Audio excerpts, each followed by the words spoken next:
My name is Ava, and I am 34 years old, living with my husband, James. We both work for the company that my father-in-law founded.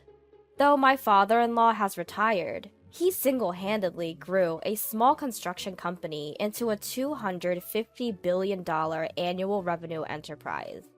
He even acquired rival construction companies, and while he may have been forceful at times, everyone admires his incredible business acumen. James, who was chosen to follow in his father's footsteps, was raised as a pampered child and has a gentle character that I fear doesn't hold up in the harsh world of business. While gentle may sound nice, in reality, he's incredibly indecisive, and I've started to feel he isn't fit to be a husband, let alone a CEO. James has even admitted, "I'm not cut out to be a CEO. I'll probably just be a figurehead if I become one. It's easier for me that way." Showing no real intention of seriously taking over the company.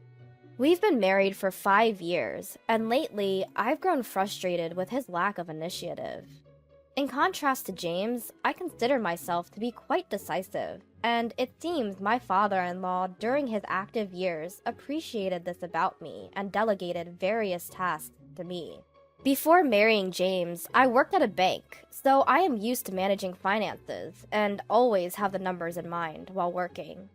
When I got married, I quit my job at the bank and planned to become a full-time homemaker. However, my father-in-law requested that I work for the construction company instead. Shortly after I began working, my father-in-law started inviting me to participate in board meetings and sought my opinion on management matters. At first, the board members seemed skeptical about including the founder's daughter-in-law in important meetings. But as I consistently provided relevant insights, they started listening to my suggestions. Although James was also a board member, he rarely attended meetings, and this was accepted by the other board members and my father-in-law as the norm. When I returned home from a meeting one day, I found James nonchalantly watching TV. "Why didn't you attend today's meeting?" I asked angrily. "You're a key member. You should take it seriously." Without showing any remorse, he retorted, "Even if I attend, I don't really understand the discussions. Besides, the board members prefer you, so there's no problem, right?" I wondered if he was irritated by my participation in board meetings, so he made such remarks. My father-in-law has been teaching me the intricacies of running the business and seems to be grooming me as his successor. I've started enjoying being involved in management, and before I knew it, I was working hard to meet my father-in-law's expectations. About 2 years after I started attending meetings, my father-in-law retired completely. When there were major decisions to be made, the board members would consult me, while James was sidelined. I had hoped that being in such a situation would spur James to work harder, but instead, he became even more disengaged from his work. Although he would come to the office in the morning, he'd disappear somewhere by noon and just stay home for the rest of the day. When he saw me at home, he wouldn't talk about work at all, seemingly indifferent to the company's affairs.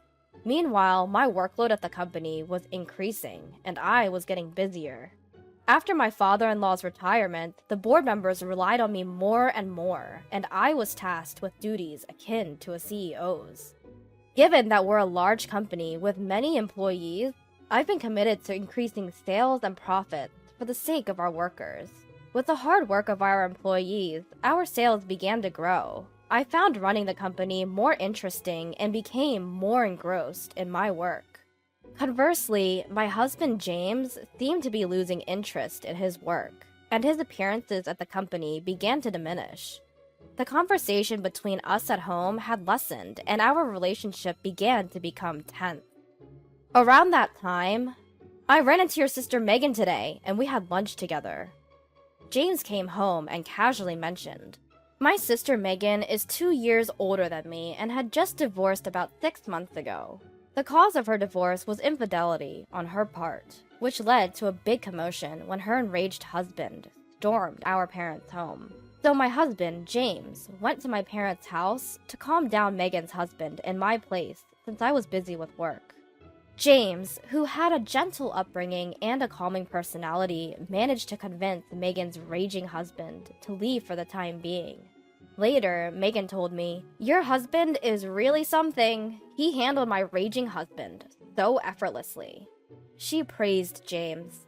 Megan's husband, in his anger, must have been disarmed by James's calm and easygoing demeanor. Megan was able to divorce her husband after paying alimony, but since this incident, she seemed to look at James differently. Until then, she seemed to have thought of James, who was not particularly attractive and is indecisive, as just a rich, pampered son. But after the incident, she seemed to believe he was a respectable business owner.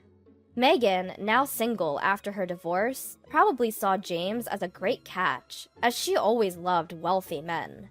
But I, who was engrossed in work, could not imagine such a thing. Of course, my sis wouldn't have known that James is just a nominal executive who doesn't actually manage the company. Megan's ex-husband was an elite employee of a foreign company and bragged to me at their wedding. "My husband is an excellent employee with a high salary, and on top of that, he's handsome. You're jealous, aren't you?" Her ex-husband was handsome, smart, and carried a stylish vibe. I couldn't understand why she would cheat on such a wonderful husband. 3 months after hearing from James that he had lunch with Megan, I returned home to find James unusually serious.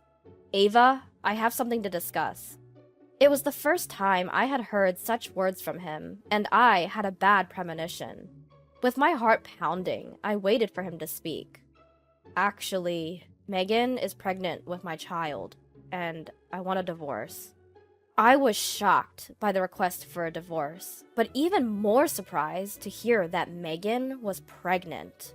At a loss for words, James continued, "Megan is planning to come over on our next day off to discuss this, so I'm counting on you." He said, stunned. I asked him, "So you want to marry my sis?" With a troubled look, James responded, "It's not that I want to marry her, but if she's having my baby, I guess I have no choice." I sighed at James's typical indecisiveness and replied, "Well, if she's carrying your baby, I suppose it can't be helped. Let's discuss this when she comes over." It seemed like my husband and I couldn't make any decisions together, so I decided to meet directly with my sister to figure things out. Even though I had already made up my mind to divorce in my heart, I thought I needed to consult my father-in-law about the company's situation. As the daughter-in-law of the founder, I was involved in running the business, but if I divorced, I would become a stranger. The next day, I went to my in-laws' house and told my father-in-law exactly what my husband had said. My mother-in-law, who was present, was thrilled that her son had a child, but she quieted down when glared at by my father-in-law. For my mother-in-law, she seemed to be more concerned about her grandchild than the company's management. After some thought, my father-in-law said with a smile, "Ava, I want you to continue to be involved in the company's management, as you have been. I don't care about James. I'll take the responsibility, so let him do as he likes." It seems that my father-in-law values the management of the company more than his son or grandchild. Even though he has retired, my father-in-law, as the founder, still has a strong voice in the company, and most of the company's shares are held by him, so there are no executives who go against his will. I was also getting interested in my work, so I was reluctant to give up now.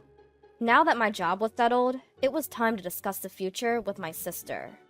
On my day off, my sister came to my house with a big smile and said, "Ava, it's a pity you couldn't have a baby. Haha, I'll give you plenty of consolidation money. Please leave this house immediately." She said it with a triumphant air. My husband, who was just silently listening to our sister's conversation without saying anything. Despite being the one who caused the problem, I was appalled at my husband's indifferent face, and I said, "It's okay to get divorced, but there's also the issue of alimony and division of property, so let's bring in a lawyer and decide properly. I never thought of you, my sister, would fall for a man like James." I retorted to my sister with irony. My sister glared at me with a stern face for a moment, but quickly regained her composure. "I finally realized it. It's not about looks and men, it's about the inside." It was funny to hear my sister talk as if she fully understood my husband's inner self. And I said, holding back my laughter, "That's great, isn't it? From now on, live happily with James." The inner self my sister was talking about might be money. She seemed to have been under the impression that my husband was the president of my father-in-law's company, but it didn't seem like she had heard anything from him. When the discussion was over, my sister said she would start living here and brought a moving company, so I only took out the necessary items. Knowing my quick-tempered sister, I had already arranged for a new apartment. I also hired a lawyer and had documents prepared for the division of property and claims for alimony. The next day, after moving out my belongings, I started negotiations for alimony and division of property with my husband and sister, accompanied by my lawyer. My husband was still present that day, sitting with an indifferent face, and only my sister was speaking. "As I said before, I'm willing to pay as much alimony as you want, so please decide at your convenience." Hearing my sister's words, my lawyer decided to also claim alimony against my sister, in addition to my husband. My sister is still paying alimony in installments to her ex-husband, so my lawyer had said in advance that it might be impossible to claim alimony from her. But since she said she would pay me as much as she wanted, I decided to make a claim. When it came to negotiations about the division of property, my sister excitedly said, "This mansion is originally James's family's, so it shouldn't be part of the division of property, right?" The lawyer answered my sister emotionlessly, "This building and the land belong to the company, so it's up to the company to decide." It seemed like even my husband thought this house belonged to his father. "Is that so? I thought this house was Dad's," he casually asked. My sister, on the other hand, was taken aback and attacked the lawyer. Wait a minute! So does that mean I can't live in this house?" The lawyer responded in a businesslike manner. "Since it's company property, you can continue to live here if the company allows it." At this comment, my sister seemed to breathe a sigh of relief. "Oh, you should have said that earlier. It'll be fine since James, the president, will be living here." The lawyer looked surprised for a moment, then burst into laughter. "What are you talking about? Ava is the president, not James." Looking at my sister, who was planning to remarry my husband, and yet didn't even know that fact, made me laugh. My sister immediately turned to my husband and yelled, "Huh? James, you're not the president?" I stepped in for my husband, who looked troubled, and explained to my sister, "James is merely an advisor, without any executive rights. I'm an executive director, but I was also made president. Our father-in-law, the founder, had always been the president, but when he retired, he made me an executive director, and even the president. The other executives also appreciated my performance, and there was no opposition. On the other hand, my husband, thanks to his father's arrangement, was receiving an executive salary as an advisor without executive rights, which is more of a pity than a mere employee.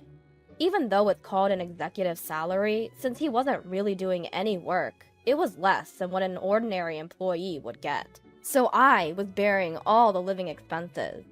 My husband, who didn't care about our household finances, didn't even care whether the house he was living in was company-owned or belonged to his father.